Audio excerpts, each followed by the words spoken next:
Hello and welcome. This is Deepak Mishra, and I welcome you all to my YouTube channel.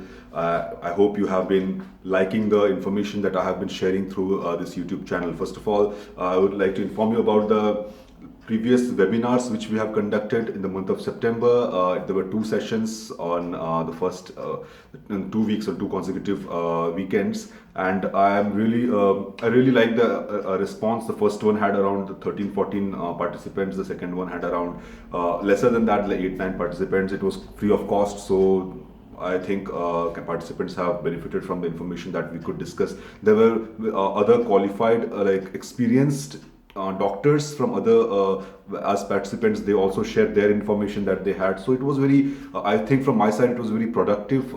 People could get answers to the questions. So that was about last month. So in this video, what we are going to talk about is how to prepare for an interview in a German medical to enter the German medical system. As you all know, I'll give you a brief background that for people who don't know or people who are not aware of the system, that in Germany, to work as a doctor, it is not a centralized system. It's not like in India. If you want to do post graduation, you take your exam, NEET, and then you wait for counseling. In counseling, you go, you check which hospital, which seat, which branch. So that way, that happens in counseling. In US, if you apply after your exams and everything, you apply to ERAS for match and everything, and then you get interviews, and then you go to match. But here in Germany, as you know, this is decentralized system. Here, after you complete all your requirements, after your language is done, after your Fachsprachprüfung is done, everything, then you have to apply to each individual hospital, to the head of the department,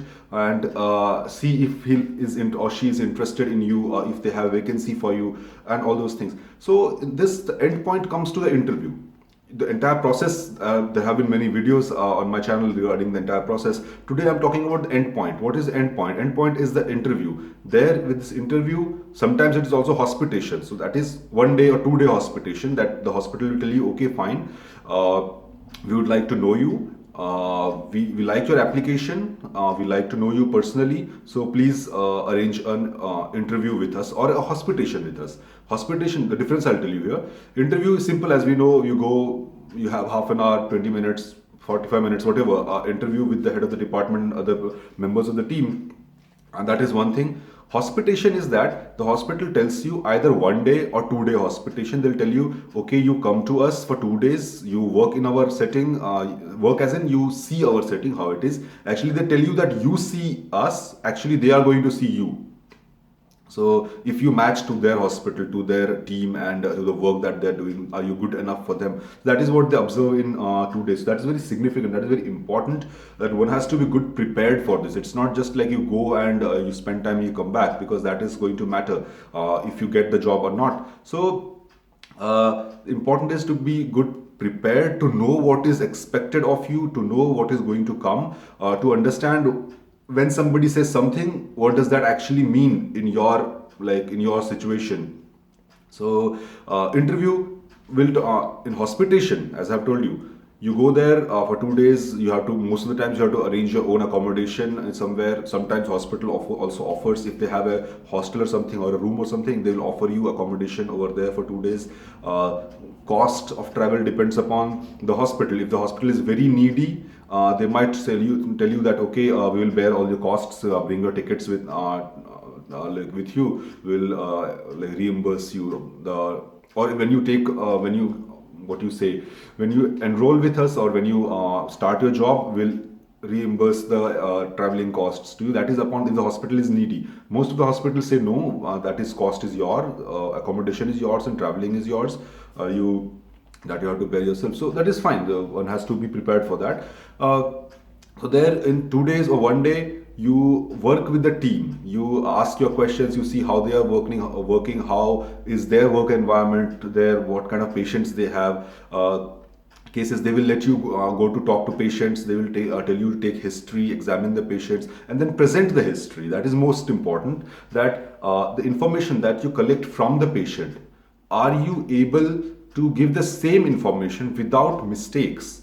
without false information, without falsifying. If somebody, suppose in patient says that he has been smoking like 40 cigarettes per day or 20 cigarettes per day, you should be able to tell that okay, he has been smoking 20 cigarettes, not 2 cigarettes or 5 cigarettes. You should be knowing the detail history, and that you should be able to present that same detail to your consultant. That is the see, that is what they look at. Okay, they don't look for your decision making capability over there.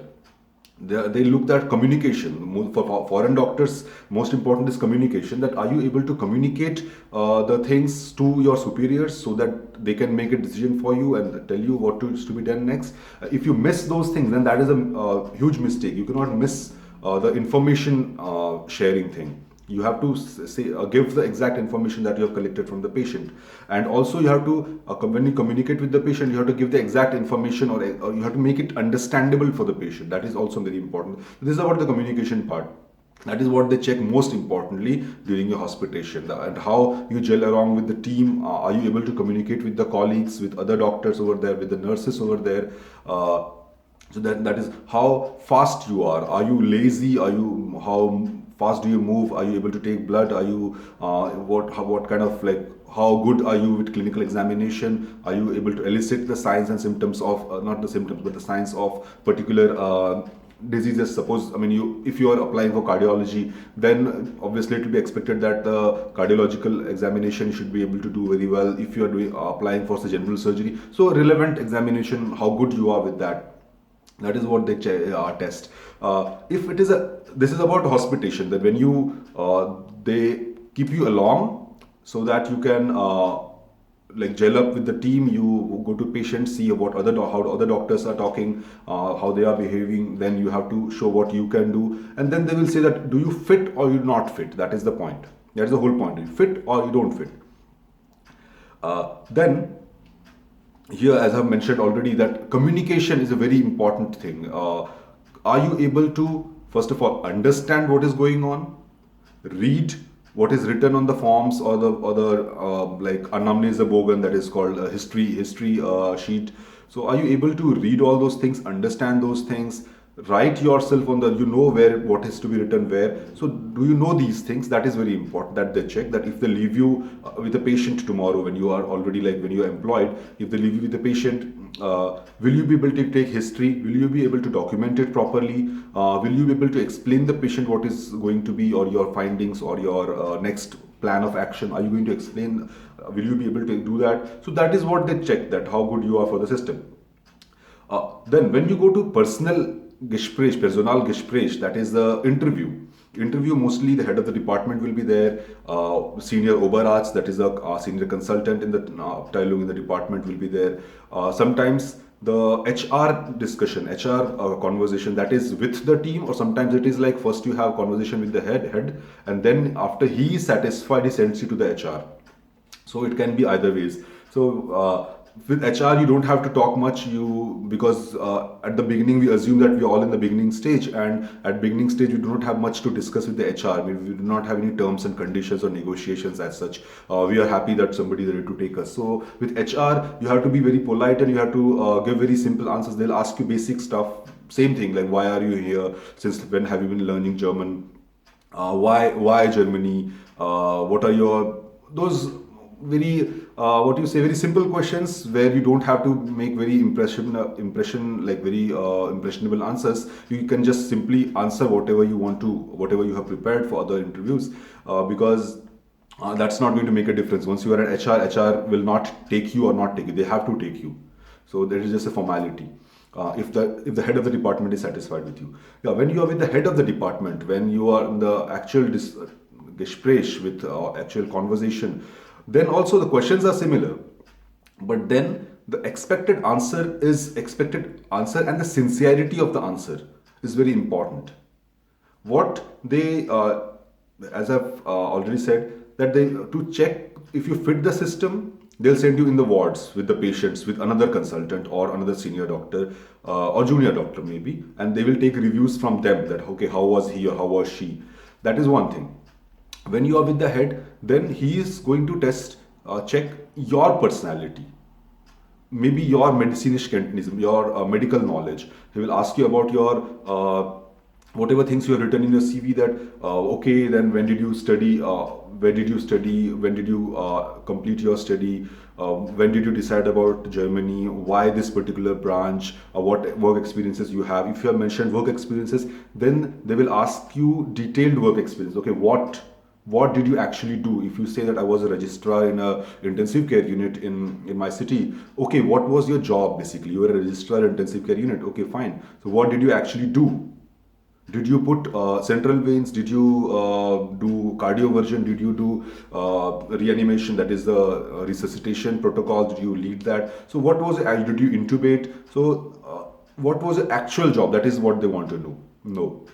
If you say that okay, I was a medical officer, then what was a medical officer's job? That you have to prepare thoroughly before you come to the interview. You have to be very well versed that okay, without grammatical errors. Obviously when you are in a interview situation where it is a stressful situation for you, so you stammer sometimes, that is okay. I mean, everybody understands that nervousness is okay during interviews, but that is why preparation is important beforehand, so that you are in a flow. Like even if you stutter or stammer sometimes, even then the flow of idea is clear, that what you want to say, not that you are jumping one line here and another line there. It's not, should not be like that. There has to be a clear flow of thought. That is very important. This is about the previous experience. Then they will ask you about future expectations in the career. What do you want to do? What do you want to become? Then you have to be very honest that okay, in the beginning, this is, I mean, right now I do not have many. Obviously I have career like targets, but right now I'm in the beginning phase. So my first stage would be to establish myself here in Germany. Language, your first target has to be language improvement. Your language is good, they will always compliment you. Okay, Sie sprechen gut Deutsch, so you speak good German. You say okay, fine, I mean, thank you, but I want to improve it much. I mean, there is a huge scope of improvement, and I will do that. I'm trying my best to improve the language. So these things, that has to be shown that okay, whatever my German language is, I'm going to improve. That is what they see.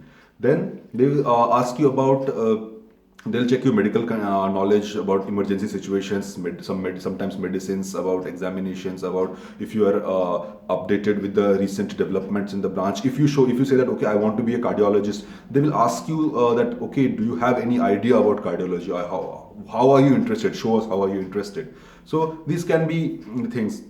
So then sometimes if the interview goes very well, they will also ask you about family, your parents, what they do, if you're married, your spouse, if you have children, because those things play important role about your spouse. That okay, in future, if they take you, if you have a spouse, what does the spouse do? Is she or he also a doctor? What are their career aspirations? Do they also want to work in Germany, or which branch do they want to work? So those things are at the later stage. When you come to those discussions, that means that you are doing pretty well, that the head of the department, the chef, is liking you and he is inclined to take you, and that is why he's trying to know more about your personal situation, so that he can decide that okay, if he can give you an offer that okay, I will take you, or the other department might take your wife as well later on, or your husband as well later on, so you have opportunity that you both work at the same hospital. These are the permutations and combinations that can happen at the interview. And at the end, what happens is, yeah, most after you have made a good impression, you have to show that you are fast. You are fast as in you speak directly, speak clearly. You are not lazy, and you are sincere. That is what you have to do. You have to show. What I always maintained as my motto was that okay, I am here in Germany. Everybody works on the hour system, like 40 hours. If I stay 1 hour extra, I want them to pay overtime, or I want to take 1 hour free sometime later. So people work as a job. What you have to show is that okay, I come from a country where we do not work as job, we take it as a career, and that is our target, our mission, that what we are doing. So for me, the number of hours that I do or this is irrelevant. That is what you have to not say directly, but that is what has to be the implied meaning, that okay, I am ready for the job, I want to work hard, and the health care of my patient is my first priority. So it's not like at 4 o'clock I'll go home. because that is what they want to see. If you say that, okay, no, I have a family, I have responsibilities, I have to get home on time, then that is very unsuitable condition for them, because they do not want somebody that, okay, who will say that, okay, 16 o'clock, my time is over, now I'm going home. It's not like that. They don't want that kind of person. They want the kind of person that, okay, my time is over, but the work is still there. I will spend 1 more hour or 2 more hours, or complete it and then go. So that is what they want to see, a sincerity, a hardworking nature. That is what all employers basically want to see, and Germany is no exception. Here also, every employer wants to have sincere and hardworking professional with them. Obviously, your willingness to learn medicine, your willingness to improve your language has to be the forefront here, because they understand that you have been learning German since some time. You have been speaking German for, say, 6 months, 1 year, and it's not perfect, but it's okay. So far as you show promise to learn it in the future, they're fine with that. So that is what, in short, it's about the interview and the hospitation thing. Obviously, there is a lot of preparation. These things what I've said are examples what can happen. Obviously, one has to prepare well, prepare the questions, that what questions can be asked, and then you prepare answer to that. With flowing, like fluent answer, that you don't have to wait over there and think about the right answers. They will ask you also about, do you plan to move back? So you have to think on yourself that, okay, what do I say after FACATS, after my post-graduation, completion of my post-graduation? Do I want to move back or not move back? You have to be clear in your mind, at least for the interview. So this is what I wanted to share about the interview process. So thanks for watching the videos, and I think, yeah, if I have more ideas about interviews and all, I'll come up with the next video. And yeah, have a great time, and bye bye.